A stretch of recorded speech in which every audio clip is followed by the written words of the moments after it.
Okay, it's one thing to understand the Photoshop workspace, and it's another thing to actually know what is in this workspace. And for the sake of this video, I'll be going back to my essentials so that I'll show you what I actually mean. So I'm going to reset it to essentials. All right. I'm going to go and I'm going to show you what each tool in Photoshop does. I'm going to show you the tools and the menus and the panels. Okay, so the first tool in Photoshop, which is this guy here, is called the Move tool. Now, if I hover on top of it, you're going to see Move tool moves a selection or layer. Now, what does it mean? If I click on this guy, well, let me not use this project. Let me use another project so that it will be easy for you guys to see what I'm doing. So if I click on this guy, you can see I can easily change the position of this guy. I can move him from here to here, and I can move him. That's exactly what this tool is about. So like they said, Move tool moves a selection or layer from one point to another. You can watch a quick video if you want to learn how to do it, but we're not doing that today. Okay, now this other tool under it is called the Artboard tool. Now if you want to use this to add more artboards to your existing artboard, you can actually do that. So usually I prefer to start my work with an artboard so that I can usually add a separate artboard when I want to, because to be honest, this artboard confuses me a lot. So when I want to use multiple artboards, I just like this one, I selected it so that when I want to work, I'm going to use all these artboards I created here. So you can see them, artboards 1, 2, 3, 4, 5. Now if you select the fifth one and you tap on Artboard 2, you can see there's a plus icon here, there's a plus icon here. You can actually use to add more artboards. Now these artboards are like canvases, more canvases that you can create on the same workspace. So you're on the same workspace, but you are creating like more canvases. So that's where this artboard comes in. Now you can do different designs on this page, like different carousel designs on these pages, and you can still use them. Okay, so back to this design. That is that for Move tool, and the shortcut for the main tool is V on your keyboard. So under this selection tool, you have your rectangular marquee tool, your elliptical marquee tool, your single row marquee tool, your single column marquee tool. Okay, what the rectangular marquee tool does at first is it creates a rectangle, and which is a selection. Now you can fill up this selection by creating a new layer, and you can hit on control backspace or alt backspace, and it's going to fill in this selection with that color, the color of either the foreground or the background colors that you have selected here. So you see set foreground color, and here you see set background color. Foreground is the one that's going to be in front, and background, like you know, it's at the back. Okay, so when I just want to cancel that, and you can see I actually made a selection before, and the selection came out like this. So that's where this panel comes in. Now you're going to tap on Ctrl D, or you can do the hard way and go to deselect so that you can be able to use your Move tool to move this. So I'm going to hide this, and I'm going to go back to elliptical marquee tool, and like you guessed it, yeah, it's for circles. So this is it. The reason it's not called circle marquee tool because it creates ellipses. Now this is an ellipse, this is an ellipse. A circle also can be an ellipse. Spheres are like 3D versions of ellipses. So they say the earth is spherical, meaning that it's not completely round. It's not completely round. So it's an ellipse, but it's a 3D kind of ellipse, so making it a sphere. So ellipse This is an ellipse, this is an ellipse. So if you want to make it if they wanted to make it just circle, they would have called it circle Marquee 2, I guess. So if you want to make it a perfect circle, you're going to hold shift on your keyboard, and then you can do this. You can do this on your keyboard. Hold shift and you can do this. You get. So I want to make it a perfect circle. And now if you are starting from the middle and you want it to follow you from the middle, I'm just going to hold Ctrl D. I want me to follow you from here. As you can see, it's following from the edge. I'm going to hold my Alt, and I have seen that it's following from the middle, and hold my Alt and hold my Shift. Now Shift is to make it a perfect circle, while Alt is to make it to be from the center of the selection. Okay, so we have this, and then I can do what I did before: Control Backspace and Control D, and I have this. It's actually on the same layer though. If I want to make it separate, I'm going to create a new layer for it, and so I'm going to create that before I fill it up. I'm creating a new layer and Control Backspace for it. Control D also, and then you have this. So if you want to select both of them, select this one and then hold Shift, and then you can select both of them at the same time, and then you can transform or do whatever you want to do to it. Right. So still under your selection tools, you have a single row Marquee tool, and let me show you what this does. Now I'm going to merge all these layers together by holding Control Shift Alt E. I want to stamp all this to a layer, and this is the layer here. Right. So I want to go to my single row Marquee tool. So I'm going to call it a horizontal single row Marquee tool.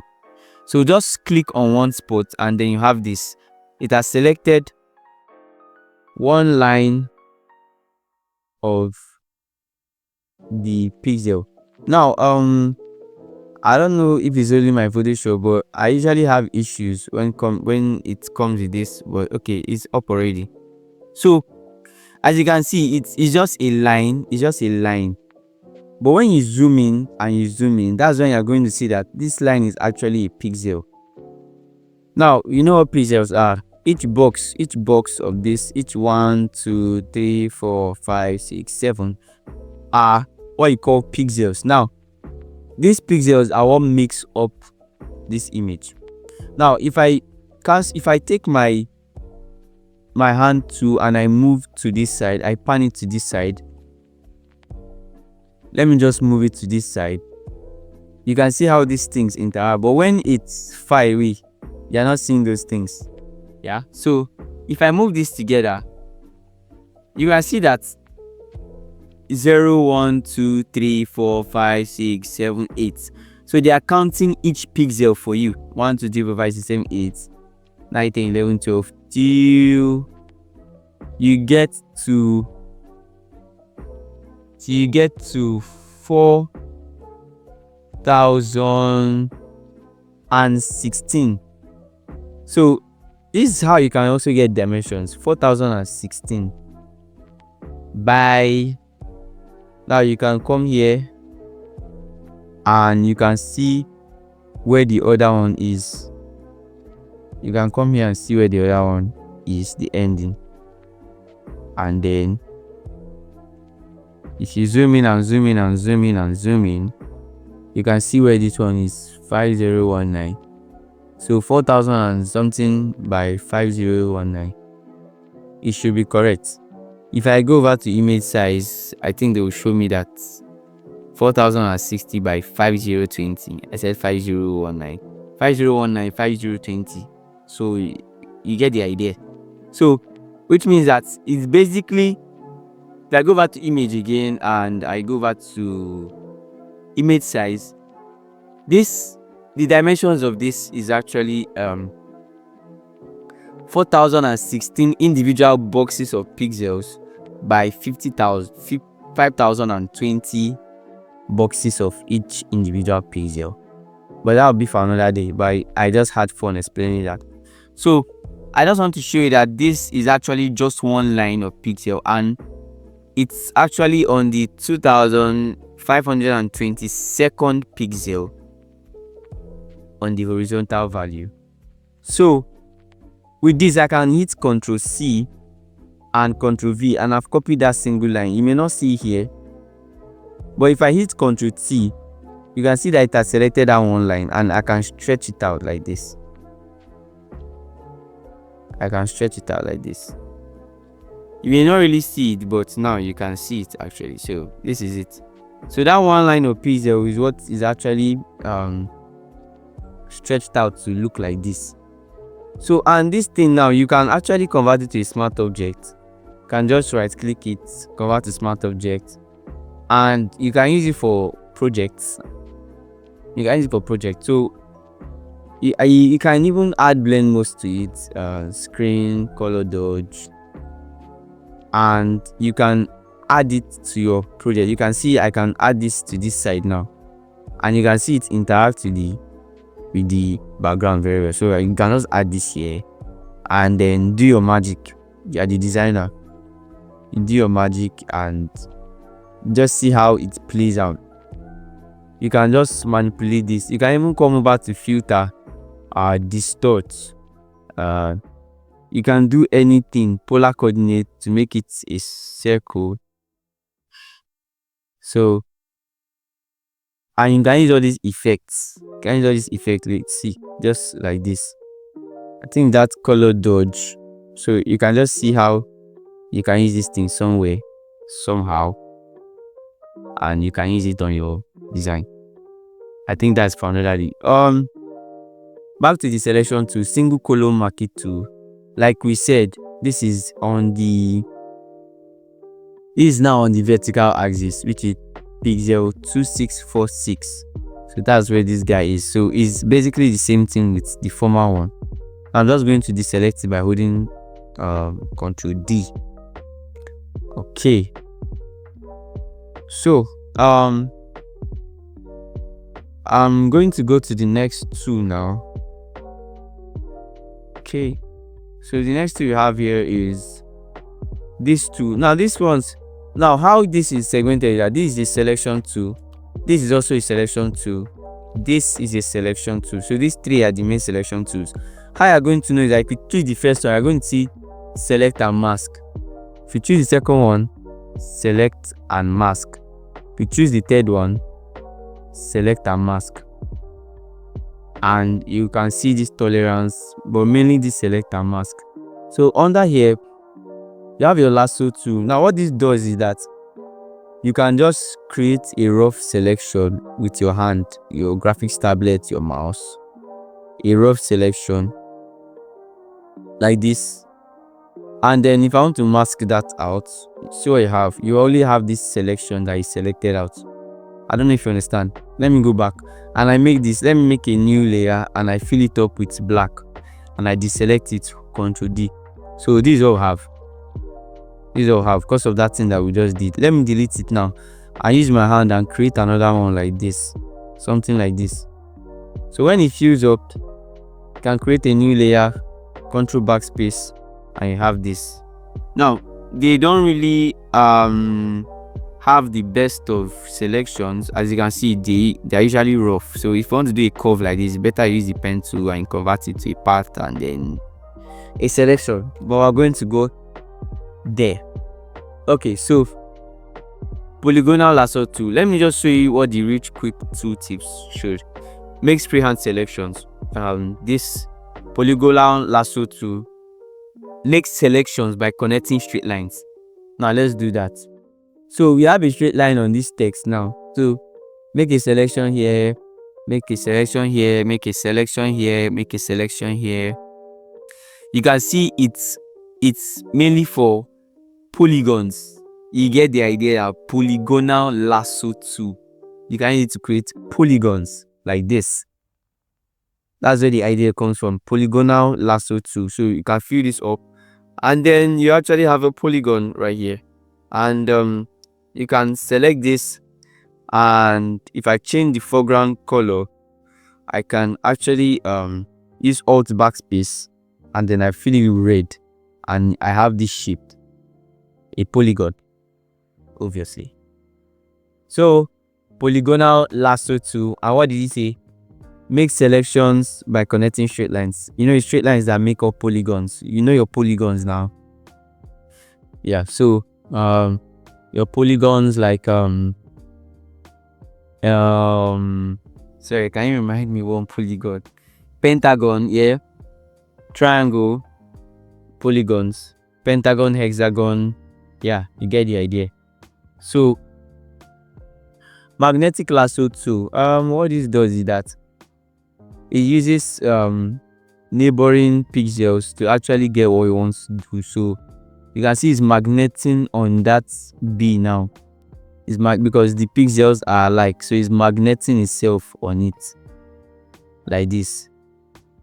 Many people don't really use this selection tool sharp. I think it's one of the most underrated because there are better ones actually.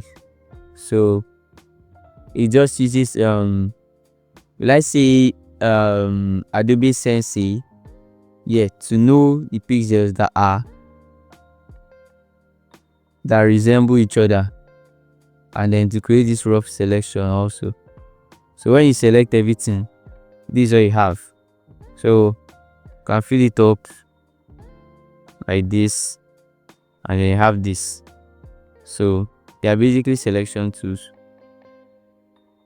Alright, so the third selection tool here, you have object selection tool. Now let me show you what this does. Like the name implies, object. So it selects an object, especially a model, or a model in the picture, a human being. It's usually like the object.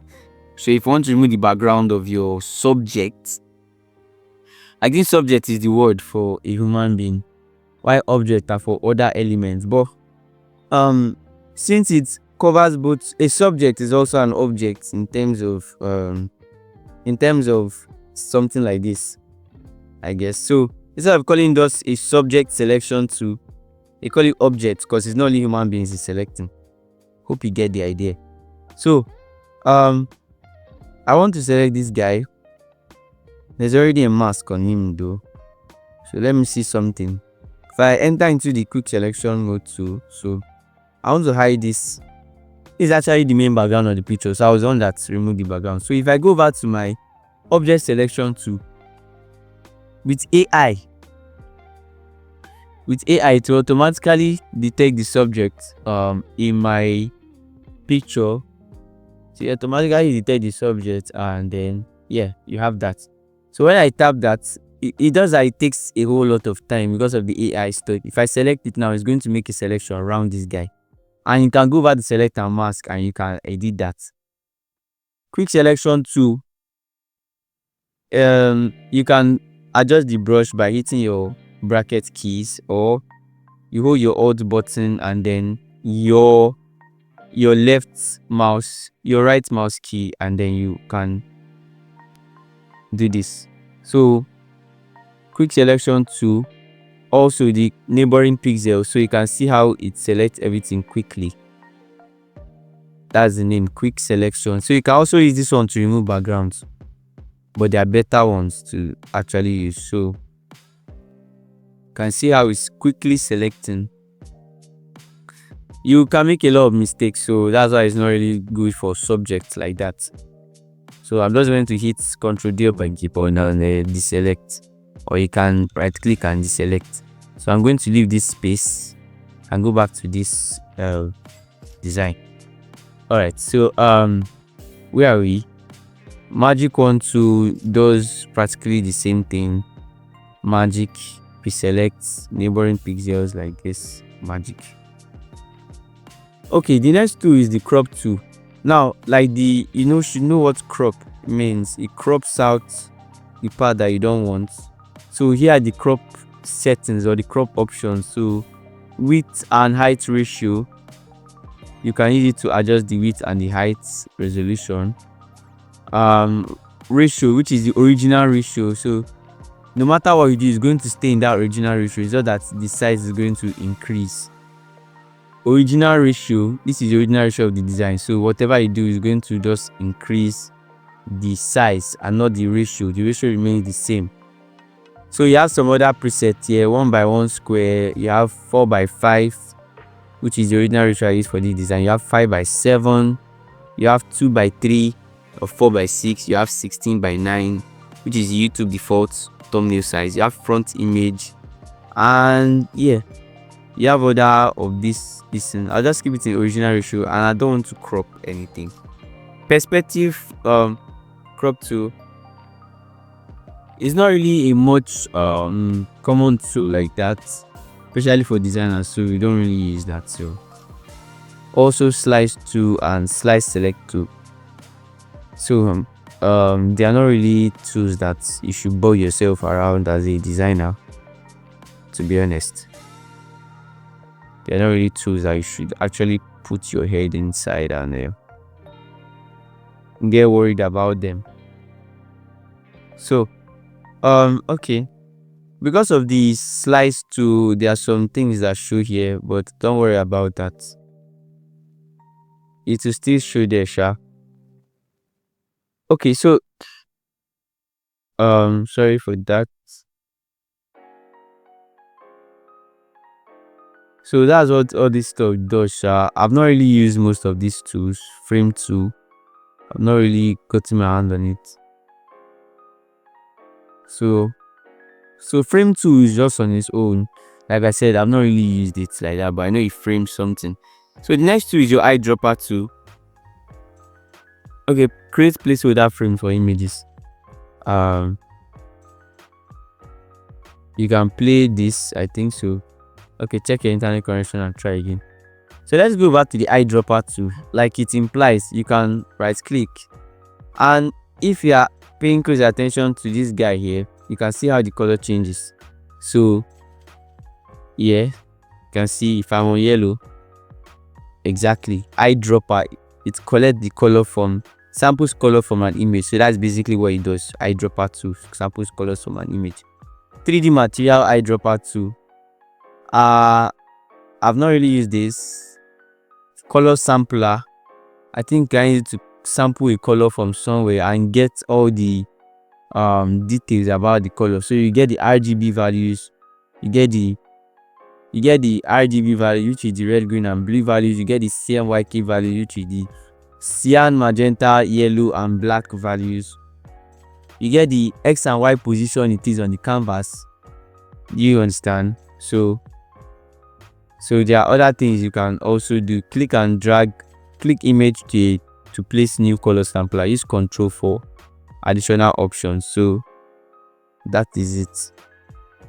So I'll put 3 on it, and I don't want any more. It's just to show you, to sample the colors there and to show you information about them. So this is your ruler tool.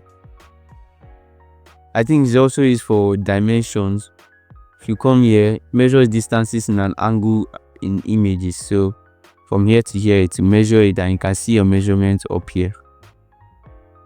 So that is that. Okay, you have your note tool. To be honest, I don't really know what this does. Create text notes you can attach to an image or file. Okay, I don't really need that. Count tool. Okay, it counts 1 2 3 4 5 6 7 8 2 3 4 5 6 7 8 3 4 5 6 7 8. So I'm just going to go back to my eyedropper, take this back. So spot healing brush tool, this one is actually for photographers, so I'm not going to really go deep into it. You have your brush tool for creating brush patterns. You have your pencil tool, color replacement tool, mixer brush tool, clone stamp tool, pattern stamp tool. You have your history brush tool, you have your eraser tool, you have your gradient tool. This is one of my favorite tools in Photoshop actually, this gradient tool. So you can see it creates a smooth gradient on my project. Now I can use this gradient for anything that I want. You can see how it just works. But this is one of my favorite tools in Photoshop. I love it. I love it so much. I was going to delete that. Okay.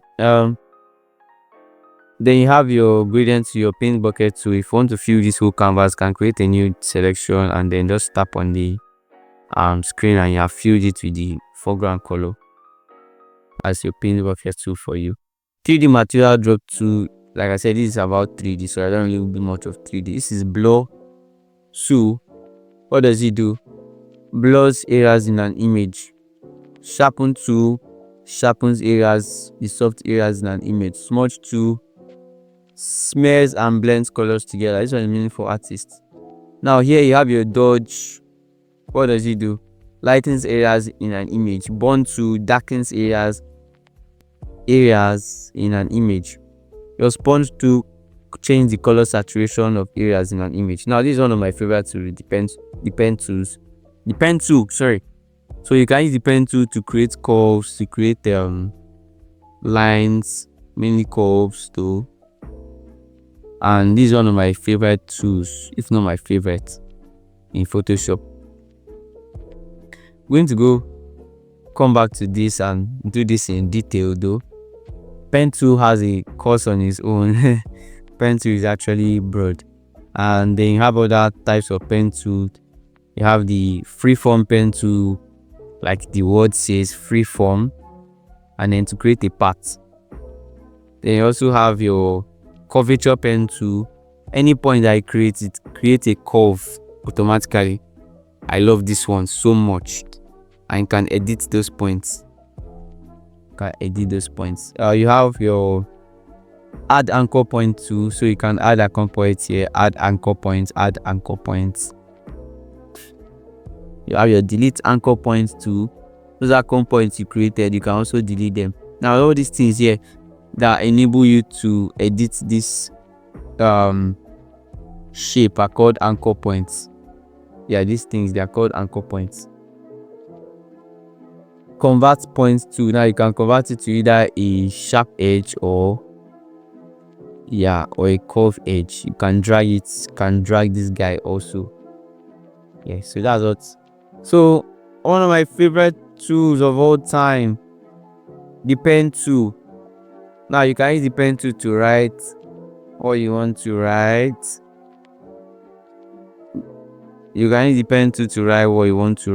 And then change the fonts, obviously, in your pen tool.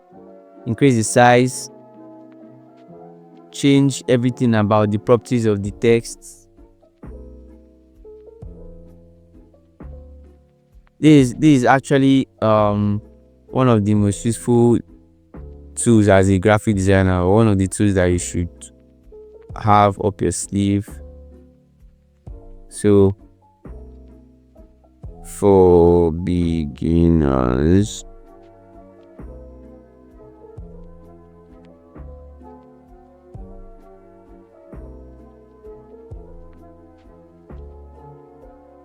yeah. So if this pen tool stop is still here and you're working on another tool, you can just go over to parts here and delete this work part. So this is your pen tool, and everything you need to know about the pen tool is here. Everything about the pen tool. This is where we create everything. Pen tool, text tool, and we edit all our texts inside this tool. That's why I love the tool so much. As a graphic designer, this should be like one of your most favorite tools. So you can see just sharp created something like this. Now there are also other options in this tool: vertical type tool, vertical type mask tool, horizontal type mask tool. Here you have your path selection tool and your direct selection tool. Here you have your shape tool. Can use to create shapes, rectangles, ellipse or ellipses,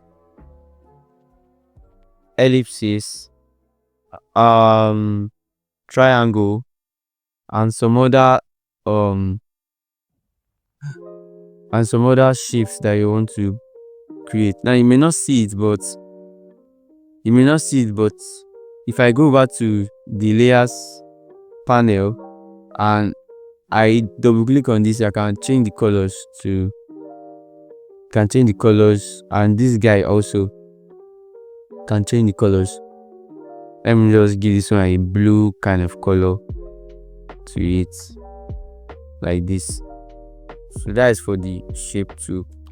The next tool we have now under the shape tool, you still have other tools. You have the one that you can use to create a triangle. You have the one that you can use to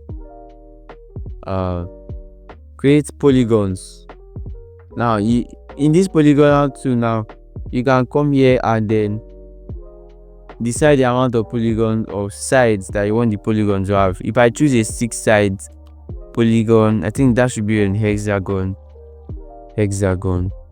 5 sides is pentagon, a hexagon. So you have this 1 2 3 4 5 6 sides. Then you have your line tool, you have your custom shape tool also. The next tool is your hand tool. Now this hand tool is what enables you to like go around the canvas and pan the canvas. Now the default tool is move tool, and if you want to automatically go to your hand tool, just press on the space bar and you can do that and continue what you are doing in Photoshop. Now you also have your rotate view tool, and you can use this to rotate your canvas in Photoshop. You can use it to rotate it. If you want to do something on this line, you can use it, go to your stop and you can rotate it. Then you can go back to your rotate tool and reset view if you want it back. Then the last tool here is your zoom tool. It does what it says, it zooms, and if you hold Alt, it zooms out. You can also drag this and it follows your mouse to zoom with you. If you want to zoom in or out, but if you want to zoom out, you can just hold this and press Alt like this, or you can use your mouse wheel like I use my own. So under here you can have your edit toolbar, so you can use it to edit all this that is inside here. So customize toolbar, and you can edit all these things. Now you can see all these letters that are on the toolbars here, VVNM. These are keyboard shortcuts. They are shortcuts. Now with this shortcut, you can automatically go from one tool to another. Okay, now we're on the move tool here. If you want to go to the shape tool, you press U on your keyboard and you can create a shape, the custom shape tool here. Now as we are in shape tool, you can go to J and you go to your patch tool, your spot scaling tool. You can go to T and you go to your text tool where you can create a text. Now all these things are shortcuts or this